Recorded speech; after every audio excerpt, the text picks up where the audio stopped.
عليهم غير المغضوب عليهم ولا الضالين.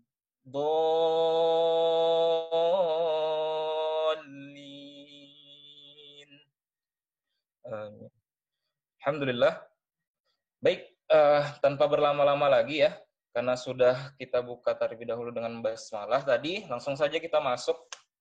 Alhamdulillah, salah seorang pemateri kita, ya Dr. Yusti Amelia, spesialis radiologi. Nah, sudah hadir di tengah-tengah kita. Assalamualaikum dokter.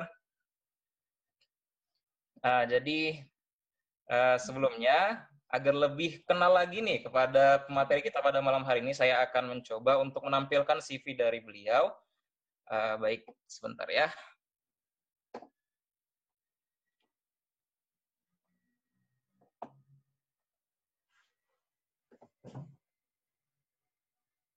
Ya, sudah nampak ya. Jadi, alhamdulillah kita kedatangan pemateri yang sangat luar biasa pada malam hari ini. Oh iya, mohon maaf sebelumnya, izin kepada dokter, saya ingin, karena ini sebelumnya adalah merupakan kegiatan yang perdana dari Humas, atau dari Full DFK sendiri, jadi alangkah baiknya untuk disampaikan langsung sedikit kata pembukaan oleh Ketua Umum dari Full DFK Indonesia, yakni Akh Adi Kusuma. Ini langsung saya promote. Oke. Mungkin kepada Akh Adi, boleh langsung dihidupkan kameranya. Alhamdulillah, sudah. Ya, kepada Akh Adi mungkin langsung dipersilahkan. Izin ya dokter ya? Ya, silakan. Bismillahirrahmanirrahim. Assalamualaikum warahmatullahi wabarakatuh. Bismillahirrahmanirrahim. Wassalatu wassalamu ala rasulillah amma ba'du. Yang terhormat Dr. Yusti Amelia, spesialis radiologi, selaku pemateri pada malam hari ini. Alhamdulillahirrahmanirrahim. Puji syukur kehadirat Allah Subhanahu wa Ta'ala yang telah memberikan kita nikmat iman, nikmat takwa, dan nikmat-nikmat lainnya yang mungkin tidak bisa kita hitung satu persatu. Dan salawat serta salam kita haturkan kepada junjungan besar Nabi Muhammad SAW. Alhamdulillah, pada malam hari ini adalah acara belajar bareng yang diadakan oleh Full DFK, yang mana ini adalah yang pertama kalinya. Nah, terima kasih pada panitia yang sudah bekerja keras, bekerja secara maksimal, sehingga acara ini bisa berjalan dengan lancar insya Allah. Dan mungkin kedepannya bisa diadakan lagi ya, karena apa? Di sini tujuan dari belajar ini adalah kita sebagai mahasiswa muslim Fakultas Kedokteran itu juga harus mendapat pengecasan dalam tanda kutip, yaitu di sini ilmu. Bukan hanya di ilmu di bidang keislaman, di bidang keimanan, tetapi kita juga harus mendapatkan ilmu di akademik, sehingga kita bisa menjadi dokter yang profesional. Mungkin itu saja sambutan dari saya, kurang lebihnya mohon maaf. Semoga acara bisa berjalan lancar dan semangat kepada panitia ya. Oke. Mungkin itu aja. Assalamualaikum warahmatullahi wabarakatuh. Waalaikumsalam. Waalaikumsalam warahmatullahi wabarakatuh. Baik, jazakallah khair kepada Akh Adi, selaku Ketua Umum dari Full DFK Indonesia. Langsung saja ya teman-teman sekalian, kita perkenalkan terlebih dahulu pemateri kita pada malam hari ini. Nah, di sini kita sudah kedatangan seorang pemateri dengan nama beliau itu adalah Dr. Yusti Amelia, spesialis radiologi. Tempat tanggal lahir Sukoharjo 11 Juni 1983, alamatnya di Bukit Cengkeh 1, Blok A7, 16, Cimanggis, Depok, Jawa Barat. Nah, nomor HP beliau ya 0813 2165 9211. Silakan dicatat. Email beliau sudah tertera. Motonya itu sangat menarik ya teman-teman sekalian ya. Sebesar-besarnya menebar manfaat untuk umat. Nah, jadi itu moto beliau. Untuk riwayat keluarga sudah menikah, sudah memiliki seorang suami. Alhamdulillah dikaruniai 4 anak ya. Alhamdulillah. Untuk riwayat pendidikan dari SDN Sudagaran 1 Banyumas, lalu selanjutnya di Semarang, lanjut di Semarang juga SMP-nya, lalu untuk SMUN-nya 28 Jakarta, dan untuk pendidikan dokter umumnya beliau dari FKUI dari tahun 2001 sampai dengan 2007. Untuk pendidikan dokter spesialisnya, yakni spesialis radiologi, juga di FKUI dari Januari 2015 sampai dengan Desember 2018. Riwayat pekerjaan, sebagai dokter umum klinik Sukajadi tahun 2008 sampai dengan 2010, dokter umum RSKIA Kota Bandung 2010 sampai dengan 2013, dokter umum Puskesmas Sawah Luhur 2013 sampai dengan 2015, dan sekarang beliau sedang menjabat sebagai dokter spesialis radiologi di RSUD Kota Serang, Banten. Ya. Nah, untuk riwayat organisasi, nah banyak ya teman-teman sekalian ya.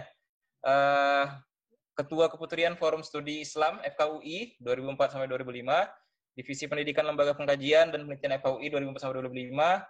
Ada beliau juga merupakan salah seorang pendiri Full DFK sebenarnya. Ya, jadi tim ad hoc Fornas 2 Full DFK, Departemen Pemberdayaan LDFK Full DFK 2005 sampai 2006. Lalu ada Prokami, beliau juga aktif di Prokami Banten 2013 sampai 2015, dan sampai sekarang juga masih di bagian edukasi dari Prokami. Ya, alhamdulillah. Terus untuk, beliau juga sebagai tim penyusun buku Bunga Rampai Kedokteran Islam 2, Kupas Tuntas Kontroversi Imunisasi. Nah, ya alhamdulillah, ternyata selain berkompetensi dalam bidang yang sangat luar biasa, beliau juga aktif berorganisasi terutama di FUDFK ya teman-teman sekalian ya. Nah, baik, langsung saja kalau begitu, tanpa berlama-lama lagi, mungkin sudah tidak sabar ya teman-teman ya. Kita langsung alihkan panelis kita kepada Dr. Yusti Amelia, spesialis radiologi. Kepada dokter kami persilahkan, mungkin silahkan dokter untuk di-share slide-nya. Oke.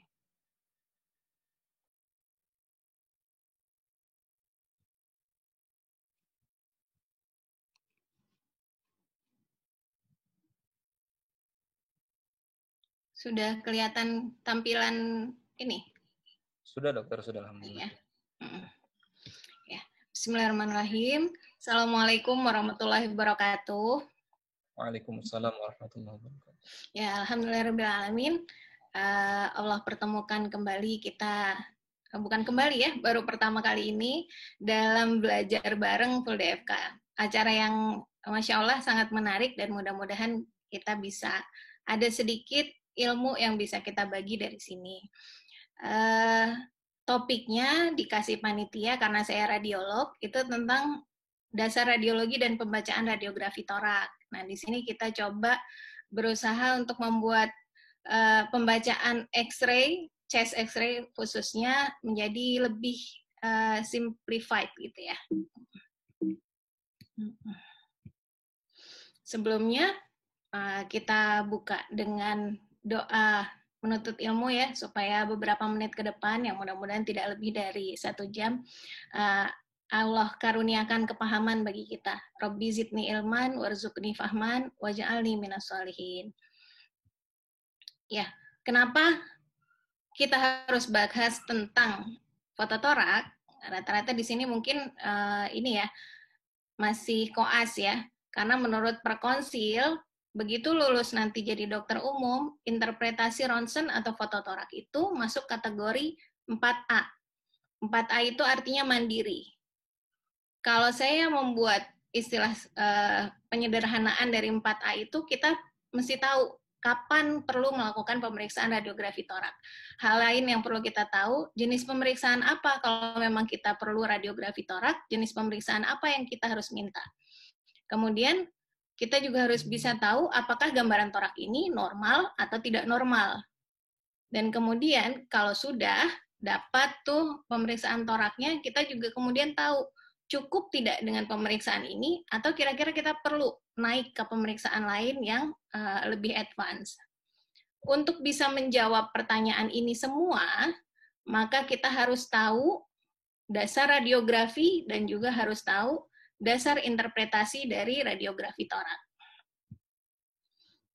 Sekarang dasar radiografi. Radiografi itu sebenarnya terdiri dari dua kata.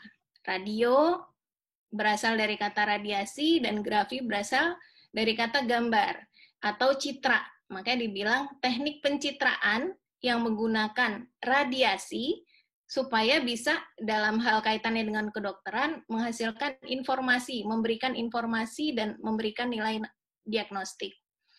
Radiasi sendiri ada dua, ada radiasi pengion, juga radiasi non-pengion. Sederhananya adalah radiasi pengion adalah radiasi yang menggunakan sinar yang bisa mengionisasi. Sedangkan radiasi non-pengion, dia tidak bisa mengionisasi, hanya menimbulkan perubahan arah atau perubahan gerak. Contohnya apa bedanya? Ini yang sering kita ketukar ya. Radiasi pengion itu contohnya segala sesuatu yang menggunakan sinar pengion. Misalkan X-ray itu sinar pengion, mulai dari komputer radiografi, digital radiografi, sampai CT scan, atau contoh lain yang menggunakan gamma ray itu SPECT-CT. Sedangkan USG dan MRI itu termasuk modalitas radiografi diagnostik yang menggunakan sinar non-pengion. Yang perlu diperhatikan di radiasi pengion ini adalah karena dia tadi menggunakan sinar pengion, dia itu bisa menimbulkan perubahan sel. Sinar pengion itu maksudnya satu sel yang kena, akhirnya dia jadi tidak stabil komponennya. Ini ada dua efek yang perlu kita perhatikan terkait radiasi pengion ini, yaitu efek deterministik dan efek stokastik. Bedanya apa? Kalau yang efek deterministik ini dia punya nilai ambang batas radiasi. Contohnya misalkan 5 Gray itu bisa bikin katarak. Kalau kena sekian Gray bisa bikin luka bakar. Kalau kena sekian Gray bisa bikin infertilitas. Itu ada ambangnya. Kalau di bawah itu tidak menyebabkan efek yang dimaksud. Sedangkan kalau efek stokastik ini linear no threshold. Maksudnya kita tidak pernah tahu berapa dosis radiasi yang bisa menyebabkan perubahan atau mutasi genetik tersebut, tapi seiring dengan pertambahan radiasi, resikonya bertambah besar. Yang termasuk dari efek stokastik ini adalah tadi mutasi genetik dan leukemia. Kenapa harus bahas mengenai efek deterministik dan efek stokastik ini? Harapannya adalah supaya kita bisa bijak menggunakan modalitas diagnostik yang menggunakan radiasi pengion ini. Jadi jangan sembarangan minta foto torak. Kenapa ngirim pasien buat foto torak, iseng aja gitu.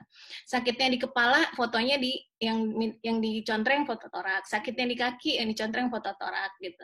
Atau sebaliknya, sakitnya di kepala, sakitnya di dada, yang diminta foto lain gitu. Hati-hati dengan radiasi pengion. Ini contohnya ya. Tadi yang disebutkan, yang pertama nih konvensional radiograf bentuknya 2 dimensi.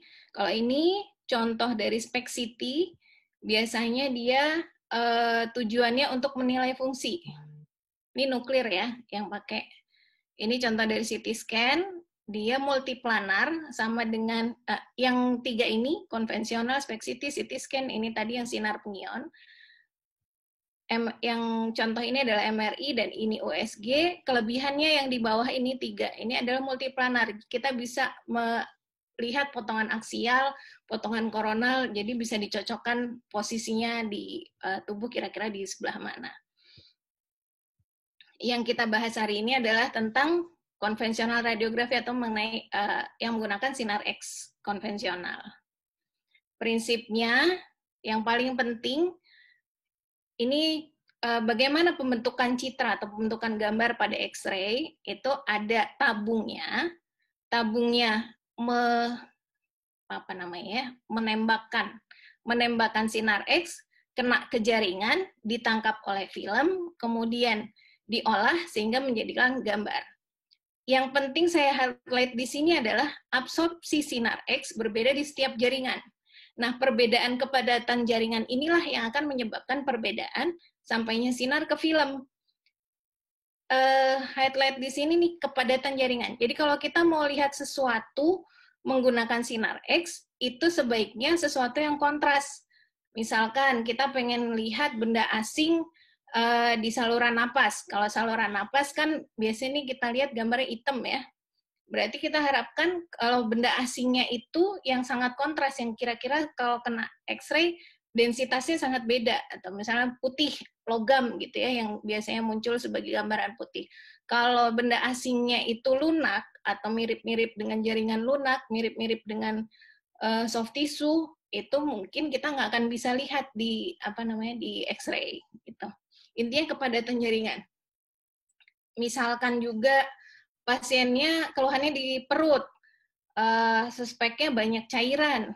Nah, atau suspeknya pembesaran massa, kita mintanya ronsen abdomen, belum tentu kelihatan karena di abdomen itu ya ada cairan, ada soft tissue-nya banyak, organ-organnya banyak. Jadi densitas yang terlalu mirip, yang terlalu berdekatan itu kurang bagus kalau misalkan menggunakan X-ray 2 dimensi. Gitu. Ini dia yang wajib dipahami ya.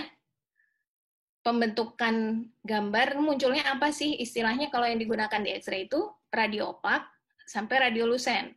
Radio opak itu putih, radiolusen itu hitam atau gelap gitu.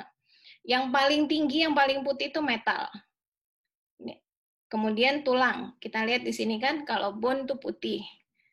Muscle, otot nih dilihat di sini gambarnya putih juga tapi tidak seputih tulang.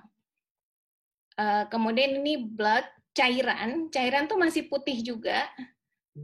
Kalau kita lihat di sini, misalkan efusi ya, efusi pleura itu biasanya putih kelihatannya.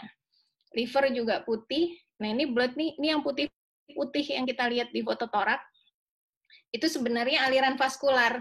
Makanya dia bisa ketangkap sebagai sesuatu yang lebih radio opak atau putih. Kemudian kalau lemak ini lebih radiolusen. Misalnya kita lihat di lipatan kulit nih, ada yang radiolusen sedikit, ini radiolusen. Nanti kalau kelihatan pasiennya kalau lebih gemuk tuh biasanya yang lusen-lusennya lebih banyak. Dan yang terakhir yang paling hitam itu adalah udara, air ya. Untuk perbandingannya nih, yang di luar dari organ pasiennya hitam kan, nih di sini hitam. Ya perbandingannya seperti itu. Udara paling radiolusen. Intinya walaupun hanya hitam putih, tapi dia bisa memberikan informasi yang banyak gitu ya, bahwa hidup ini ya ada 256 warna di antara hitam dan putih gitu ya. Radiografi torak yang standar kita perlukan, tadi sesudah kita tahu bagaimana pembentukan citra, kemudian kita harus tahu, jadi kalau kita perlu pemeriksaan, yang paling penting mintanya apa tuh? Kalau di pengantar contrengannya apa? Nah, yang standar itu proyeksi PA. Kenapa mintanya PA? Postero anterior. Maksudnya postero anterior ini waktu foto bagian anterior dari pasien itu lebih dekat ke film. Jantung kan lebih dekat ke anterior ya. Jadi kalau jantung lebih dekat ke film itu menghindari magnifikasi sehingga jantung akan lebih mendekati ukuran aslinya. Kenapa perlu PA lagi? Kondisi PA memungkinkan pasien untuk membuka skapulanya. Jadi kalau terbuka skapulanya, lapangan parunya akan lebih bisa terlihat. Jadi ini standar yang digunakan adalah proyeksi postero-anterior. Kalau dalam satu dan lain hal ternyata tidak bisa dilakukan pemeriksaan postero-anterior, maka kita perlu proyeksi alternatif atau tambahan. Pertama ini proyeksi AP. Ini kan kelihatan ya kalau AP itu pasiennya ngebelakangin film. Jadi skapulanya nggak kebuka. Akibatnya ada beberapa lapangan paru yang tertutup. Pemeriksaan lainnya yang biasanya diperlukan kalau kita ingin melihat kondisi hilus lebih jelas atau kondisi lapangan posterior paru, ya lapangan posterior itu lebih banyak yang belakang. Jadi ini di balik dom diafragma ini sebenarnya di belakangnya itu masih ada paru lagi gitu. Ini bisa kelihatan dengan posisi lateral. Proyeksi berikutnya yang bisa digunakan nih daerah yang sering superposisi itu adalah top lordotik. Kita perlu pemeriksaan top lordotik untuk melihat daerah sini yang lebih daerah-daerah tersembunyi di atas. kadang-kadang dengan proyeksi inspirasi kita nggak dapat. Tadi kita bahas tentang benda asing ya. Nah, diperlukan proyeksi tambahan dengan proyeksi inspirasi. Kalau diperhatikan ini ada daerah yang lebih radiolusen atau hitam. Ini adalah udara yang terjebak ketika proyeksi ekspirasi. Kalau kondisi ekspirasi itu normalnya lebih putih daripada posisi PA yang inspirasi ini. Nah, ketika dia buang napas dan kemudian masih ada udara yang terjebak, berarti bisa sugestif ada sesuatu yang menyumbat di sini. Itu maka biasanya kalau ada benda asing yang nggak kelihatan tuh, benda asing yang kecil, misalkan anaknya nelen biji sawi atau biji, kalau kelereng biasanya tergantung bahan kelerengnya ya, atau yang karet-karet gitu kan suka nggak kelihatan kalau di sinar X. Nah, ini bisa pakai ekspirasi tambahan. Saya yakin itu kayaknya masuk ke saluran napas terus anaknya sesek gitu. Dicoba ditambahkan keterangannya untuk minta pemeriksaan ekspirasi. Proyeksi tambahan berikutnya, ini adalah proyeksi lateral dekubitus.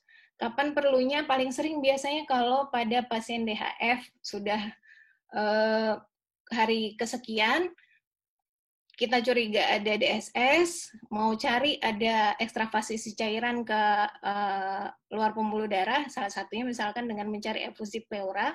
Kalau posisi biasa, itu sering nggak ketangkep ya. Biasanya kita perlu pemeriksaan lateral dekubitus, jadi airnya bisa lebih kelihatan di pinggir-pinggir. Itu tadi tentang basic. Mudah-mudahan kalau soal-soal yang ikut pretest sudah beberapa terjawab ya, soal-soal pretestnya. Sekarang kita masuk ke, kalau kita sudah tahu dasar dari radiografi, sekarang adalah dasar interpretasi dari radiografi torak itu. Apa yang perlu kita tahu? Satu, anatomi. Wajib tahu anatomi. Karena kita bukan sekedar berimajinasi, tapi harus membayangkan bagaimana gambar anatomi itu terbentuk ketika tertembus sinar X. Yang harus kita tahu berikutnya adalah klinis pasien. Selanjutnya, penilaian dari kualitas gambar tersebut, bagaimana mencari patologi, dan kemudian yang paling penting adalah perbandingan. Kita masuk ke bagian anatomi.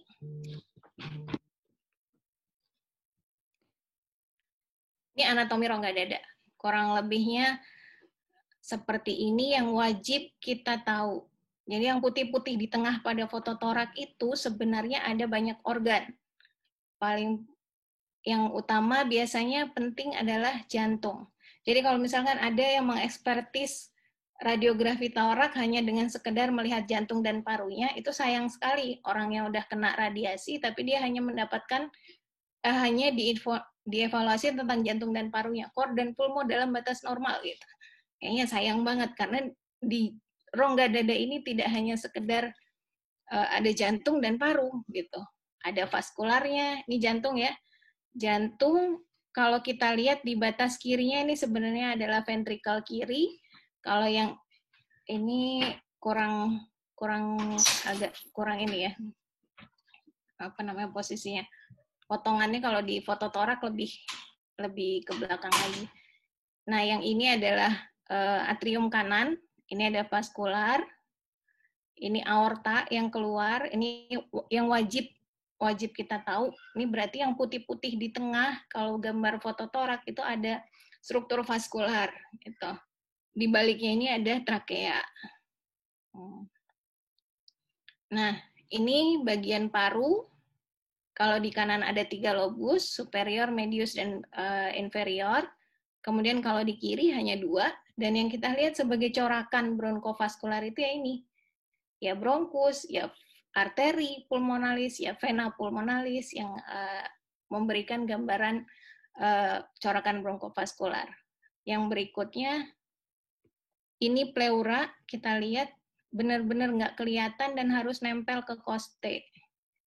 Kalau ada sesuatu patologi di pleura, berarti dia akan menebal atau bergeser. Patologinya bisa berupa air, bisa udara, atau lain-lainnya.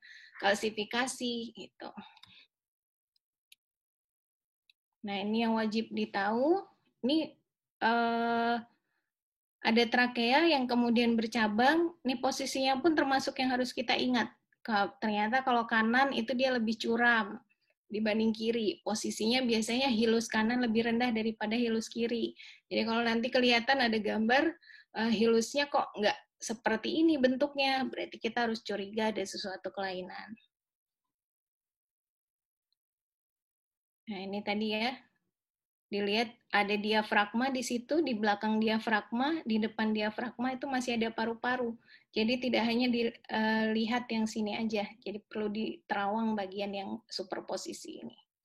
Dan jangan lupa di belakang ini ada vertebrae, tulang belakang. Itu juga tertangkap oleh sinar X. Yang kedua yang harus kita tahu adalah klinis pasien. Identitas jangan sampai salah. Yang kita kirim pasien apa, yang kita lihat fotonya siapa, beda lagi kan. Kalau nanti sebagai dokter umum harus paham betul keterangan klinis yang mulai dari keluhan utama sampai dengan kira-kira nih diagnosis kerjanya dari PF apa nih gitu. Supaya apa? Supaya kita tahu apa yang akan kita cari dari fototorak. Jadi kalau misalkan dari radiologi, dokter radiologinya telepon atau SMS, nanti misalkan kalian jadi dokter di mana gitu ya. Sebenarnya ya untuk ini, fokusnya itu apa sih yang ingin dicari gitu, dari fototorak tersebut. Tadi udah ya, klinis pasien, apa yang perlu dicari. Kemudian yang ketiga adalah kita belajar tentang quality assessment. Sudah dikirim pasiennya, sudah tahu klinis pasiennya seperti apa, terbayang kira-kira ingin mencari apa dengan fototorak. Yang dilakukan berikutnya adalah terima fotonya, habis itu dinilai foto ini layak baca atau tidak. Caranya seperti apa? Pertama dinilai, terlalu keras atau terlalu lunak. Maksudnya apa? Kalau keras itu terlalu hitam, jadi sinar X-nya terlalu keras, jadi dia nggak kelihatan vaskularnya gitu ya. Atau terlalu lunak, terlalu putih. Jadi bisa semuanya terlihat putih. Nah, kalau misalkan udah kelihatan kayak gitu, nggak habis itu berhenti gitu ya, tapi lanjutkan dulu. Modalnya itu masih bisa nggak dinilai. Kalau masih bisa lanjutkan. Ini yang berikutnya, yang pertama dilihat tahu foto ini cukup layak baca atau tidak, kita bisa kelihatan percabangan dari trakea, karinanya ini kelihatan. Kemudian nih 1, 2, 3, 4 sampai korpus vertebra 4 kelihatan, berarti masih cukup bagus. Ini kelihatan sampai bawah, ini bagus ya. Ada kadang-kadang orang yang cukup gemuk, kita cuma bisa ngelihat vertebranya sampai vertebra 4. Ini lumayan. Terus yang dilihat lagi, nih, sternoclavicular junction, kanan kiri harus sama, simetris. Terus apex kelihatan semua, jangan kepotong. Kalau kepotong harus minta ulang fotonya. Yang berikutnya, kelihatan semua lapangan paru. Lapangan paru mulai dari atas sampai bawah, terbuka, terbebas dari skapula, dan biasanya untuk tahu dia inspirasi cukup atau tidak, itu Costes 9-10 anterior atau posterior? Posterior ya. Ini banyak yang salah waktu pretest. Taunya posterior dari mana? Kalau posterior ini kan kita ada yang lengkung ya. Ada yang lengkung, ada yang mendatar. Kalau yang mendatar itu berarti dia di posterior. Yang kita hitung ini yang posterior. Mulainya dari sini, 1, 2, 3, 4, 5, 6, dan seterusnya. Ini dia sampai 10, berarti cukup. Ini cukup terlihat kita punya cukup senjata yang bagus gitu. Terus corakan bronkovaskularnya yang normal itu sampai 2/3. Ini kan nggak sampai tepi ya. Nah, di 2/3 cukup. Kalau kelebihan, berarti itu ada peningkatan corakan bronkovaskular. Biasanya terjadi karena ada bendungan. Ini kan tadi putih-putih itu dia vaskular ya. Vaskular yang beberapa sebagian vena tuh. Vena mau masuk ke jantung. Kalau ada bendungan di sini, biasanya pada orang-orang congestive heart failure ya, ini akibatnya cairannya ketahan di vaskular paru. Nah, jadi dia bisa lebih kelihatan sampai ke pinggir gitu.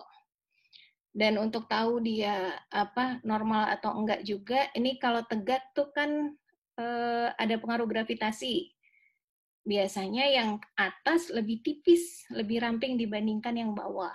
Kalau misalkan pembuluh darah yang di atas ini lebih tebal daripada yang di bawah atau sama, ini kan maksudnya mudah-mudahan nangkep ya, ini kan tipis nih, terus ini diameternya kayaknya lebih besar.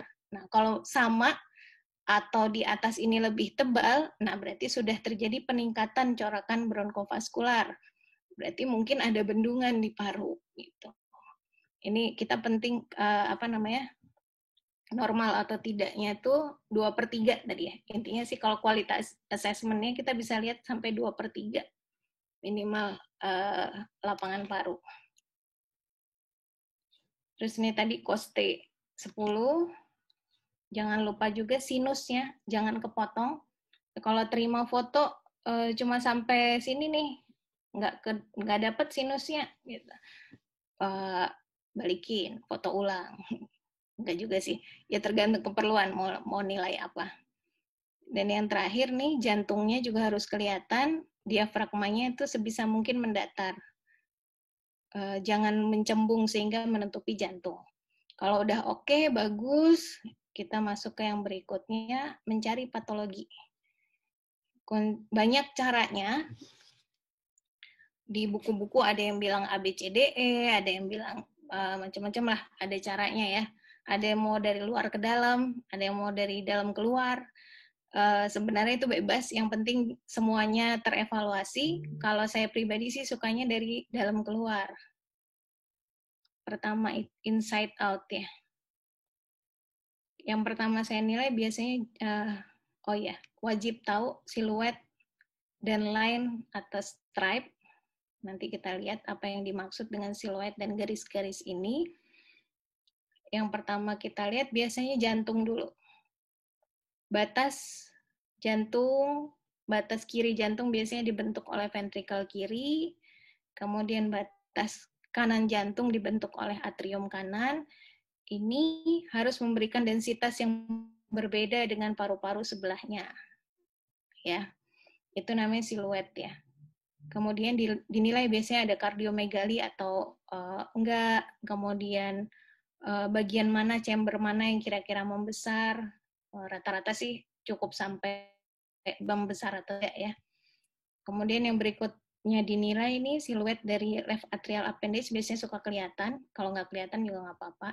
Yang berikutnya ini truncus pulmonalis nih, kalau di sini nih arteri pulmonalis kanannya.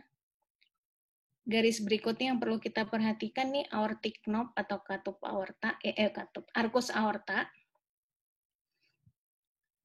Nah, kalau udah tuh dari jantung, naik, jantung aorta udah dinilai, baru kita ke garis-garis. Garis pertama yang dilihat biasanya ini paratrakeal. Ini tipis garisnya.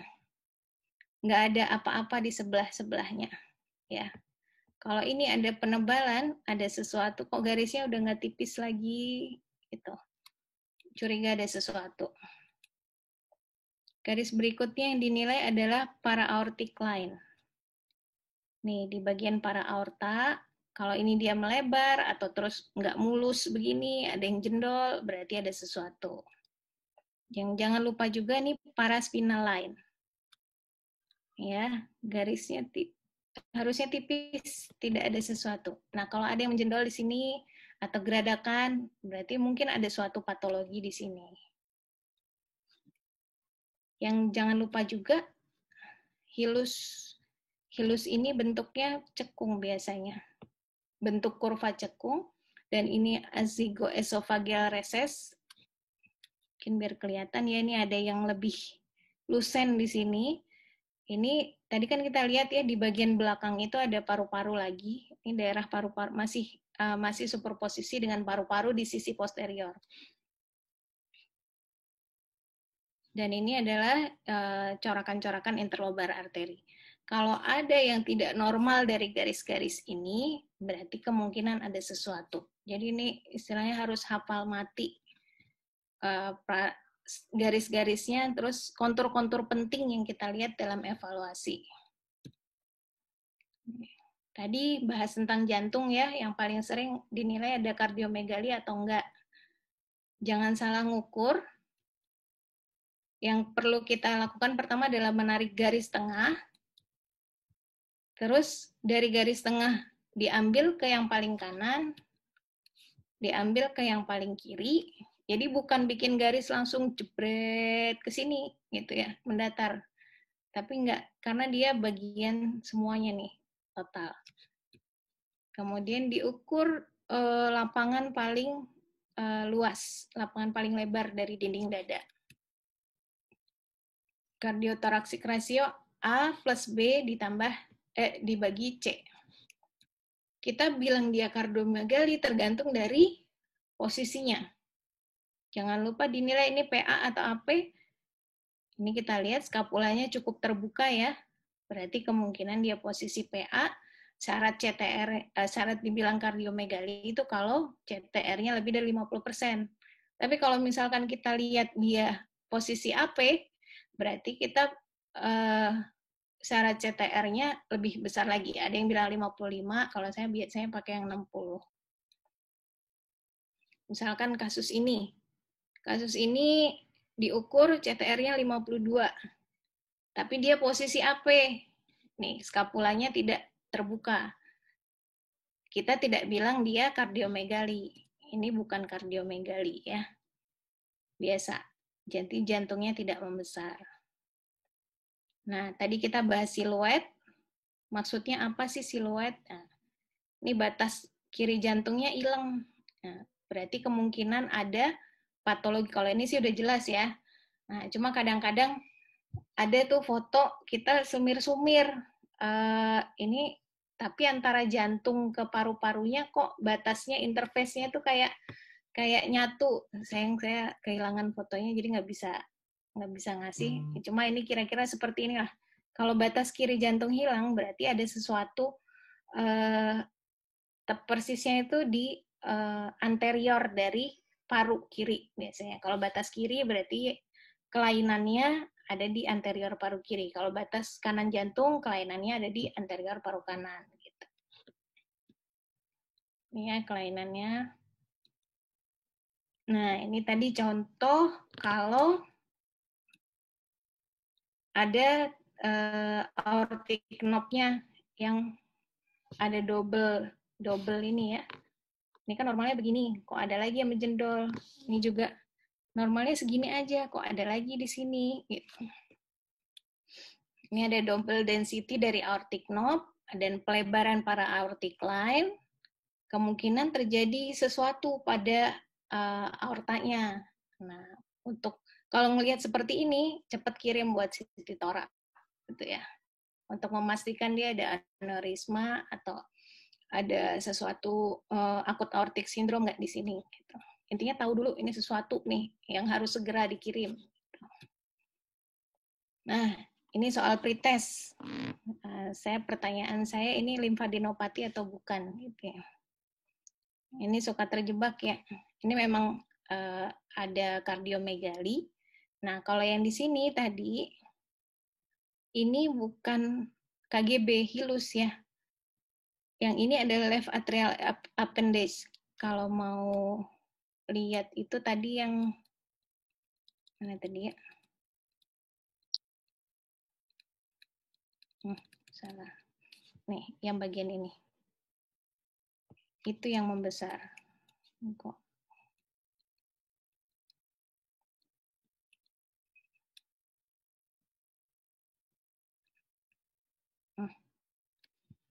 Nih ya. Ini atrium kirinya yang membesar. Ditambah yakinkan dengan, oh kalau ini adalah vaskularnya. Jadi tidak selalu penebalan hilus itu berarti limfadenopati. Karena di hilus itu tadi, di gambar yang tadi ya, ada juga vaskularnya terutama. Tahu penebalan hilus atau enggak dibandingkan dengan lebar trakea. Kalau dia lebih gendut, lebih lebar dari trakea, berarti dia ada penebalan hilus. Dalam kasus ini adalah ini juga ya karinanya jadi lebih mendatar. Nah, itu menunjukkan ada left atrial enlargement sama dilatasi arteri pulmonar. Nah, kalau ini tadi paratrakeanya yang lain kelainan ya. Kemungkinan apa? Dari atas ternyata dia riwayatnya punya masalah dengan tiroidnya. Nih kelihatan. Contoh lagi, kalau ini kira-kira kelainannya di mana nih? Ya, jantung aman, ya, ya, kelainannya di sini ya. Hilusnya bandingin dengan trakeanya. Ada penebalan. Kalau ini baru. Terus tadi nggak cekung lagi, dia udah harusnya kan begini, begitu, gitu ya. Ini udah banyak cendolannya. Ya, ini ada limfadenopati hilus. Yang kirinya sumir tapi sama. Ini ada limfadenopati. Kalau ini kira-kira di mana? Panelis ada yang mau menebak nggak kira-kira kelainannya di mana?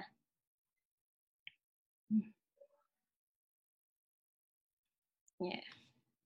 Langsung aja kalian, nanti kita lewat Kahoot keluar nggak nih soal nih. Kelainannya ada di, ternyata ini ada yang menjendol di paraspinal line-nya ya. Ini pasiennya ternyata punya paraspinal abscess atau paravertebral abscess. Jadi jangan sampai kita cuma ngelihat core pulmo normal. Pasien udah bolak-balik di terapi, kita anggap ini pulmonya sih ada infiltratnya. Kita terapi TB paru biasa, tapi nggak sembuh-sembuh. Nah, datang lagi ternyata dia udah lumpuh. Lumpuh ternyata dia punya spondilitis yang sebenarnya dari foto pertama itu udah kelihatan ada paraspinal abscess. Jadi jangan sampai miss. Ini udah beberapa kali kejadian ya. Padahal kalau spondilitis kan harus dikasih TB regimen ini ya, atau yang buat ekstra paru. Tuh contoh dari ini ya. Ini DD-nya paraspinal abscess. Sekarang kita masuk ke parenkim paru. Mudah-mudahan yang tadi bisa ditangkap ya. Parenkim paru bisa lesi radio opak, bisa lesi radiolucen. Ini saya ngambil dari radiologi asisten. Yang putih-putih di paru bisa berupa konsolidasi, nodul, massa, atau intersisial, satu patologi yang terjadinya intersisial. Intersisial ini maksudnya bukan di vaskular, bukan di bronkus, bukan di alveolusnya, tapi di antara alveolusnya. Ya bisa di vaskular, bisa di bronkusnya, di interseptalnya. Bisa atelektasis. Atelektasis itu ada paru yang kolaps. Kalau lesi radiolucen, bisa kavitas, bisa dia hanya berupa emfisema vokal. Kalau ada air fluid level namanya abses. Kalau dindingnya sangat tipis, itu bule. Bule yang sangat besar bisa menyerupai pneumotorak. Nah, yang di pretest itu contoh dari giant bule ya, bukan pneumotorak. Ini contoh ada di soal pretest ya. Kalau kita ngelihat segini, zaman pandemi langsung biasanya bilang ini typical COVID. Ada apa aja di sini? Ada intersisialnya, banyak putih-putih di daerah intersisial, banyak konsolidasi, terutama di perifer dan multifokal, gitu ya. Itu khas dari COVID, bukan. Khas ini maksudnya tipikal COVID. Tapi pertanyaan saya waktu pretest itu bukan apakah ini tipikal COVID pneumonia, tapi patognomonik bukan untuk pneumonia. Gitu. Kalau jawabnya patognomonik, salah, gitu ya. Karena patognomonik itu sesuatu yang hanya bisa ditemukan di dia. Sedangkan kalau gambaran seperti ini sebenarnya tidak hanya ditemukan pada COVID pneumonia, bisa ditemukan pada penyakit paru intersisial lainnya. Tapi karena sekarang lagi musim pandemi, kalau ketemu pasien dengan seperti ini, ada febris, apalagi kontak erat, gitu ya. Yang pertama yang kita pikirkan adalah COVID pneumonia. Ini contohnya ini ya, mulai dari intersisial, konsolidasi, ada semua di sini. Ini tadi yang saya bilang kelainannya di mana? Di atas putih-putih. Kelainannya di atas, konsolidasi atau apa? Ditambah lagi informasi lainnya.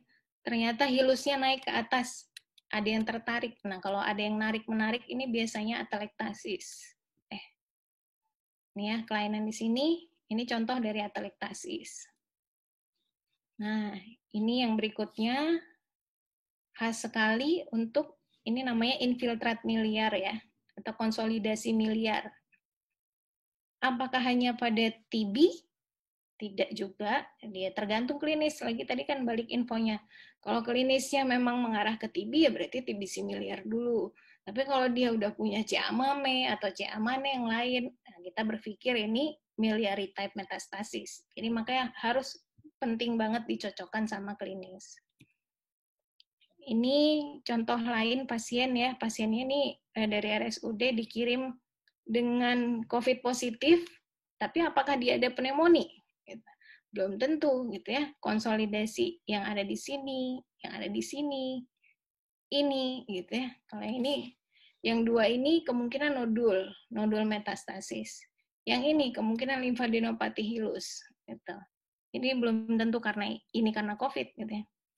Jangan lupa ada sesuatu yang besar lagi di sini di aksilanya. Nah, bisa jadi ada limfedema di sini gitu ya. Jangan dilupakan. Ini semuanya gambaran dari metastasis. Ini ada nodul, opasitas nodular di lapangan bawah paru bilateral. Ini sering kita salah artikan sebagai nodul. Nah, kalau bilateral simetris seperti ini, dan terus ada halo radiolucen di pinggirnya, nah kita jangan buru-buru bilang nodul, apalagi pasiennya dikirim untuk check up. Ya, ini adalah nipple ya. Ini pitfall-nya, jadi jangan buru-buru disebut nodul. Kalau cuma kelihatan satu, gimana? Baiknya dikonfirmasi dengan foto lateral. Atau cara paling sederhana, kasih foto ulang, kasih marker di nipple-nya. Jadi biar ketahuan itu posisi nipple. Gitu. Jangan buru-buru kita bilang dia nodul paru, padahal dia check up mau jadi tentara gitu. Kita vonis kayak gitu, langsung hilang masa depannya. Walaupun masa depan di tangan Allah ya. Nah, tadi yang radio opak, sekarang yang radiolucen. Kelainannya belum tentu yang putih ini kelainan, gitu ya. Walaupun pada hal ini memang ini kelainan ya. Cuma, ini daerah yang lebih hitam di sini, nih, daerah lebih hitam di sini, ini juga daerah yang kelainan. Ini namanya vokal emfisematos. Ya. Tidak selalu yang lebih putih di paru-paru itu kelainan. Bisa jadi dia yang lebih hitam itu yang lain. Nah, ini contoh, saya mau ambil highlight di bagian ininya ya. Ini tadi contoh dari kavitas dengan air fluid level, hitam udara, putih cairan, ya, hitam radiolucen, putih radio opak. Ini adalah gambaran kavitas, kemungkinan karena ada air fluid levelnya abses ya. DD-nya abses. Kalau pleura, ini tadi di anatomi saya bilang seharusnya tidak ada jarak antara paru dengan koste. Tidak ada yang memisahkan di antara mereka. Kalau ada yang memisahkan, nih, ini pleuranya, apakah di sini atau di gambar yang ini? Di sini, ini, nih, pleura lainnya ya, tipis banget ini. Kalau ada yang memisahkan, baik dia cairan ataupun udara, berarti sudah ada sesuatu. Yang ini efusi, yang ini pneumotorak. Atau misalnya bukan cairan, bukan udara, di sini putih aja, tapi bentuknya geradakan, terus banyak yang densitasnya menyerupai tulang. Berarti mungkin ada massa dari pleura. Intinya kalau ada yang memisahkan antara paru-paru dengan koste, itu ada sesuatu, ada kelainan. Nah, jangan lupa dinilai juga tulang-tulang dan jaringan lunak dinding dada. Ini contoh pasien kemarin dikonsul ke saya, pasiennya ini dengan keluhan ada nyeri di daerah dada atas. Udah periksa ke penyakit dalam, dirujuk ke dokter bedah, udah foto, dibilang nggak ada apa-apa gitu. Ternyata miss di sini. Kelainannya ada di klavikula. Klavikulanya dia nggak ngerasa pernah punya fraktur di sini, memang ada nyeri-nyeri, jatuhnya kapan juga lupa gitu. Ternyata dia ada fraktur klavikula. Jadi jangan lupa dinilai ini tulang-tulangnya ya.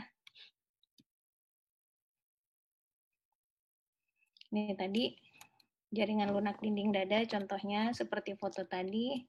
Nah, kalau foto yang ini parunya normal, jantung normal, di tengah-tengah sepertinya siluet dan lain-lainnya bagus. Ternyata di tulangnya ini ada sesuatu yang lebih radio opak. Densitasnya kok beda sama lainnya. Oh iya, tadi saya lupa ya. Prinsipnya selalu membandingkan kanan dan kiri. Biasanya mereka sama, walaupun tidak harus selalu sama. Gitu ya. Ini ternyata dia metastasis. Ini pasien ini punya CA mame, terus di sini ada radio opak. Nah, CA mame-nya masih kecil. Sebelum ketahuan ada lesi ini, dia stadiumnya mungkin masih stadium 2, gitu. Begitu ada kelihatan lesi ini, naik langsung jadi stadium 4. Beda terapinya. Nah, yang berikutnya jangan sampai miss dengan hidden area tadi ya. Daerah apex, daerah hilus, terus di belakang jantung ini suka ada sesuatu yang lebih radio opak atau corakan vaskularnya kok lebih rame, lebih fibrostik atau gimana, itu juga dilihat. Dan di bawah diafragma, ini sering miss.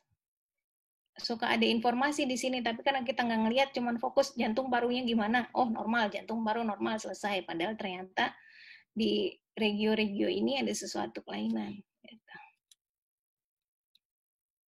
Gitu. Ini contohnya ya.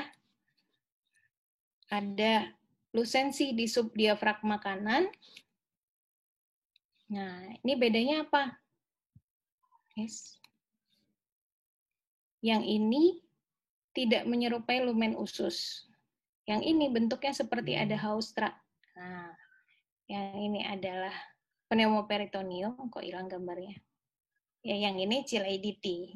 Jadi jangan salah dibilang pneumoperitoneum, buru-buru konsul ke dokter bedah, ternyata bukan pneumo, apalagi kalau klinisnya nggak menunjang ya.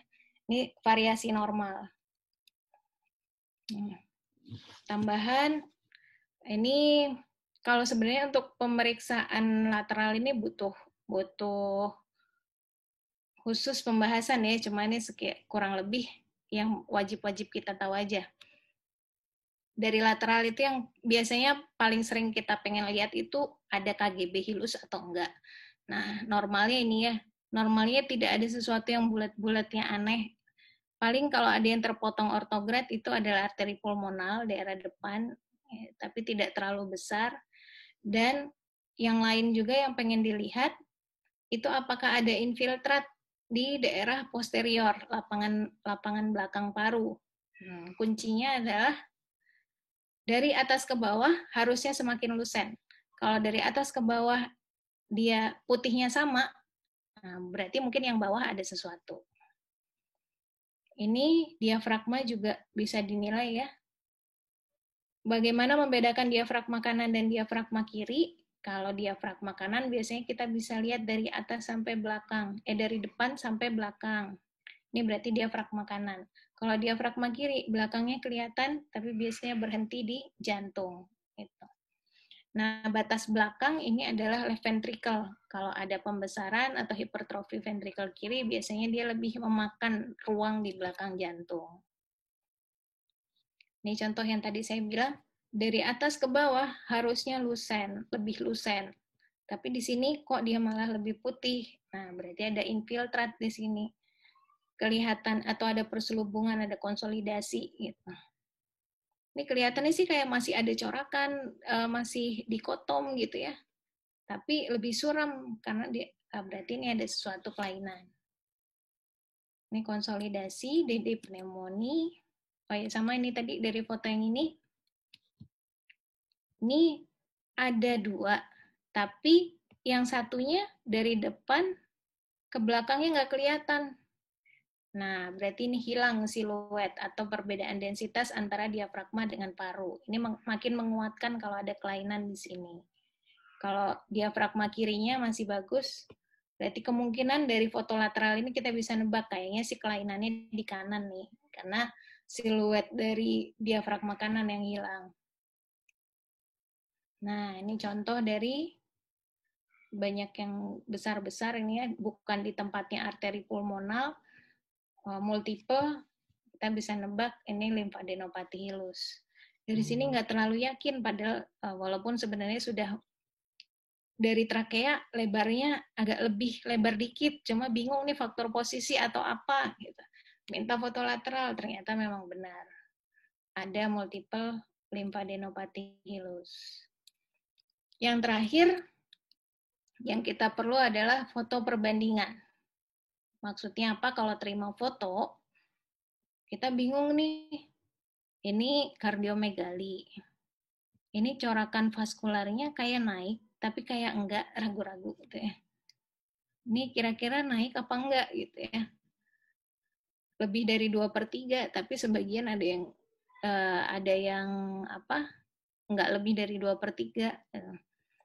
Walaupun nih sebenarnya yang naik ke atas nih, vaskular yang ke atas kok udah sama diameternya dengan yang di bawah gitu ya. Dibandingin kanan kiri tapi sama nih, kanan sama kiri simetris, kira-kira ini kelainan atau bukan ya gitu. Kalau ada foto lama, minta foto lama.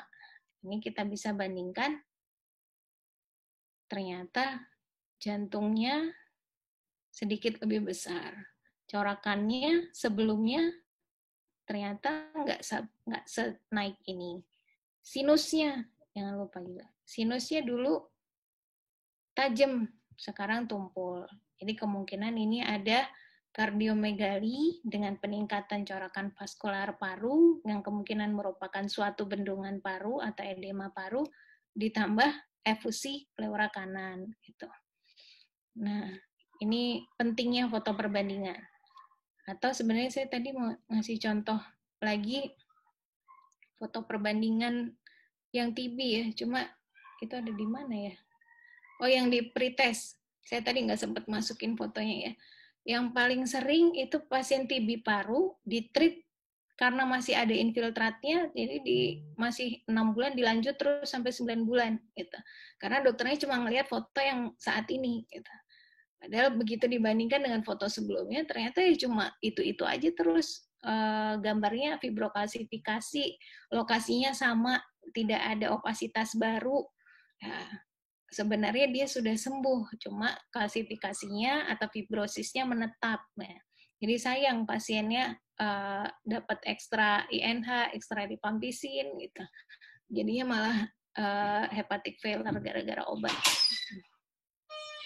Ya itu tadi ya, kurang lebih seperti itu. Jadi intinya sih dari paparan yang tadi, ketahuan dulu mana yang normal atau enggak.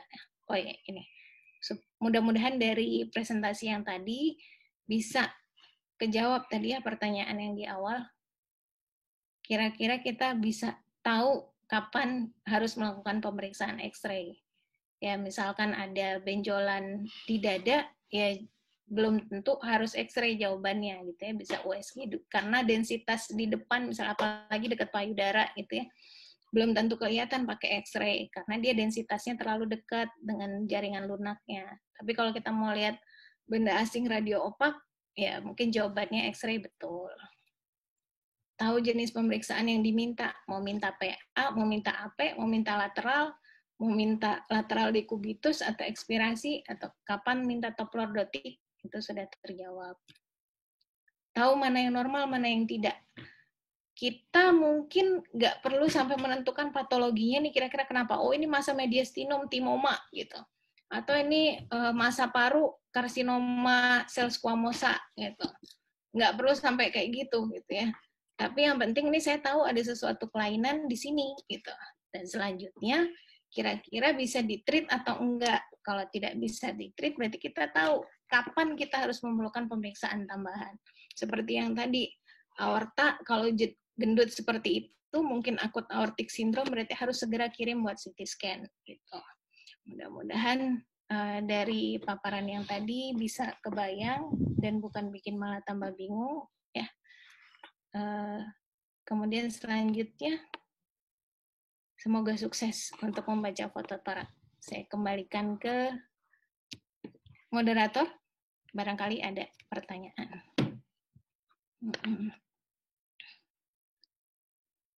Gitu aja. Alhamdulillah, jazakillah khair kepada Dr. Yusti yang sudah menyampaikan banyak sekali materi dan juga banyak sekali hal yang bisa kita pelajari ya pada malam hari ini. Nah, lanjut kita kepada sesi tanya jawab. Mungkin sebelumnya teman-teman sudah diarahkan untuk ke link Slido ya, untuk buat pertanyaannya. Namun dari Humas belum ada menerima tuh pertanyaan-pertanyaan. Jadi boleh langsung nih, sudah kita jadikan panelis semua teman-teman sekalian. Silahkan bagi teman-teman yang ingin bertanya, masih bingung ataupun masih resah terkait dengan pemeriksaan radiologi ini, silahkan ditanyakan. Ya, kita buka kesempatannya sekarang. Mau pakai video juga boleh, silahkan di-unmute aja. Sudah kita jadikan panelis semuanya. Atau kalau yang nggak berani untuk nanya secara langsung, boleh deh, langsung dari Q&A-nya aja, dari chatnya. Dan kami bacakan. Ya, silahkan kepada teman-teman sekalian.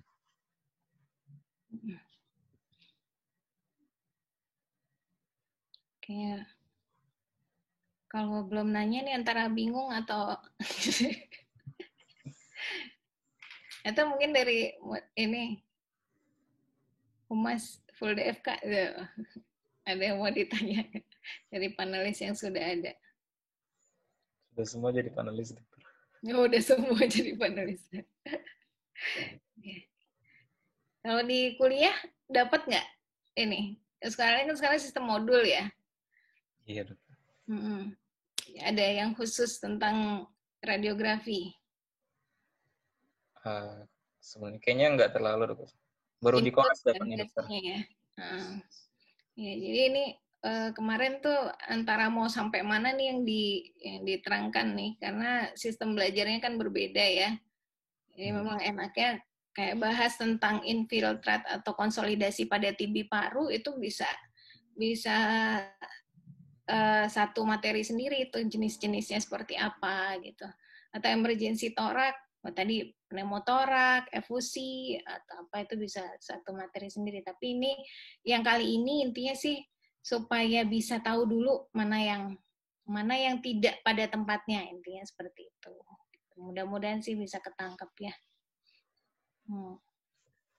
Kalau ya gimana, ada pertanyaan? Oh, ada, Dokter. Alhamdulillah. Ya, saya bacakan ya, Dokter ya. Nah, pertanyaannya itu dari Muhammad Arif Ansyar nih. Nah, izin bertanya, Dok. Kalau gambaran kanker paru dari ronsen lateral, apa yang kira-kira terlihat gambarannya, Dok? Terima kasih, Dok.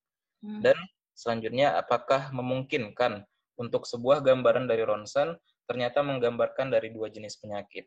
Terima kasih banyak, Dok. Ya, yang pertama ya, makasih ya Muhammad Arif Ansyar. Kanker paru biasanya kalau dari foto intinya sih foto lateral itu untuk mengkonfirmasi yang kita temukan di foto PA atau AP itu kira-kira posisinya di mana. Nah, cuma kadang-kadang di sisi posterior kita suka nggak kelihatan karena banyak yang menutupi gitu ya, ketutupan diafragma, ketutupan jantung. Nah, foto lateral itu ya untuk memastikan ada patologi nggak di belakang jantung. Intinya sih seperti itu. Kadang-kadang ada yang miss dari foto PA biasa gitu ya.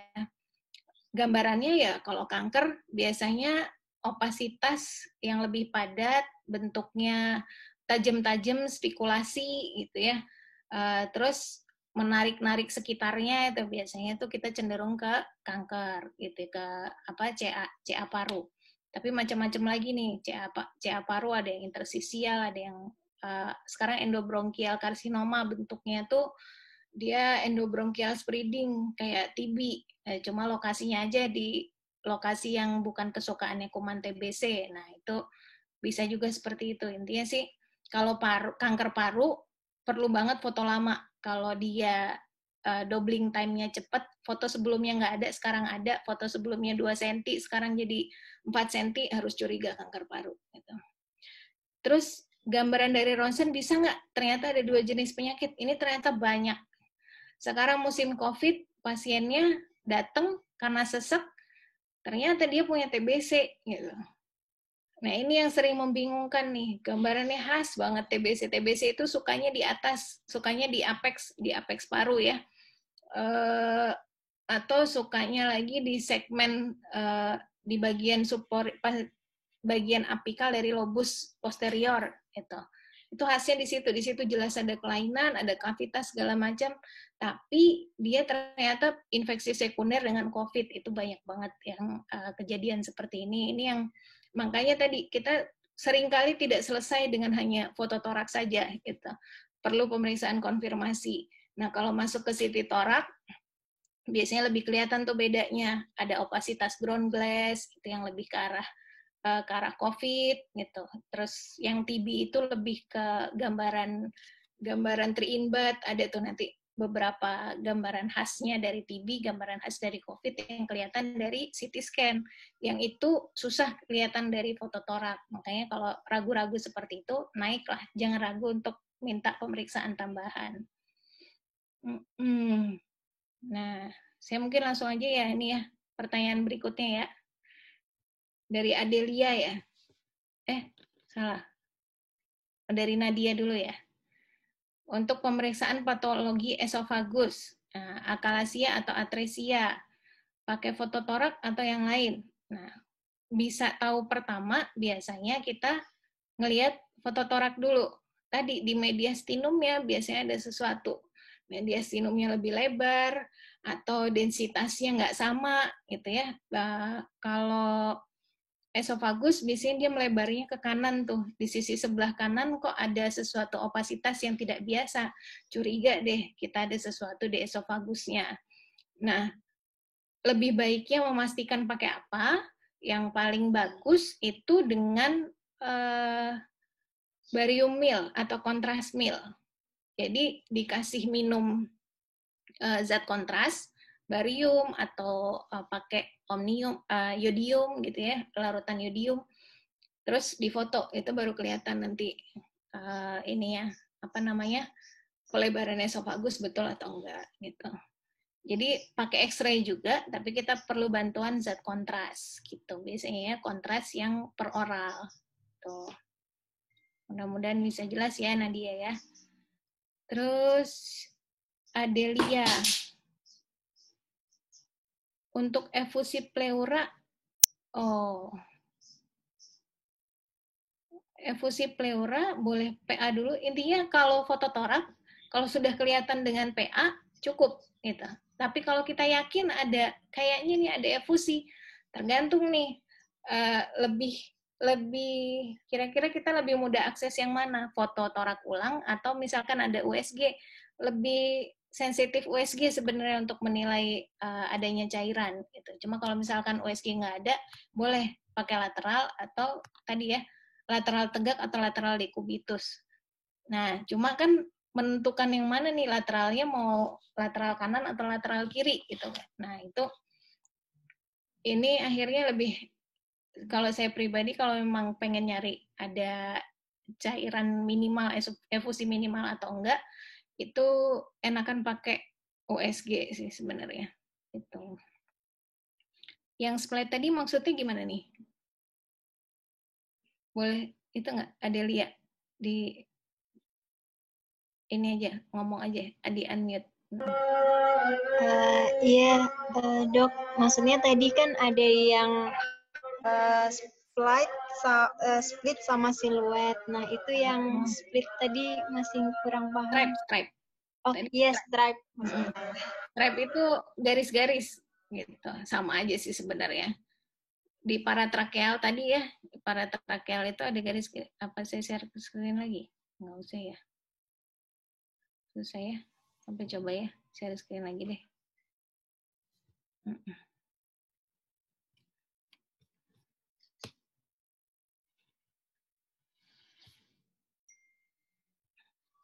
Ini ya, stripe itu ini maksudnya. Enggak, tanya aja. Kelihatan kan? Ketik. Ya, ini garis-garis, ini kan ada beberapa. Papale. Nah, ini ya. Garis ini ya. Ini stripe di sini. Sama aja sih mau garis line atau apa gitu ya. Ini kalau dia melebar ada, ini kan garisnya seutas nih, stripe. Kenapa dia dibilang stripe? Karena halus banget gitu. Tapi kalau putihnya ini lebih tebel di sini, kayak gambaran contoh yang tadi nih. Ini kan nggak ada sesuatu nih di sebelah sini, di sebelah trakea. Ada pelebaran paratracheal stripe. Nah, berarti kemungkinan ada sesuatu dari organ yang ada di sini. Organ yang ada di sini biasanya entah dia mediastinum, KGB atau tiroid, bisa dari atas gitu ya. Itu dia berarti ada patologi di daerah paratrakea. Gitu. Terus apalagi? Spondylitis TB, bisa nggak miss dari foto PA atau AP? Bisa kalau kita nggak adekuat ininya, nggak adekuat teknik radiografinya. Gitu. Teknik radiografi kan biasanya tadi syaratnya cuma kelihatan sampai vertebra torakal 4 ya. Cuma misalkan nih,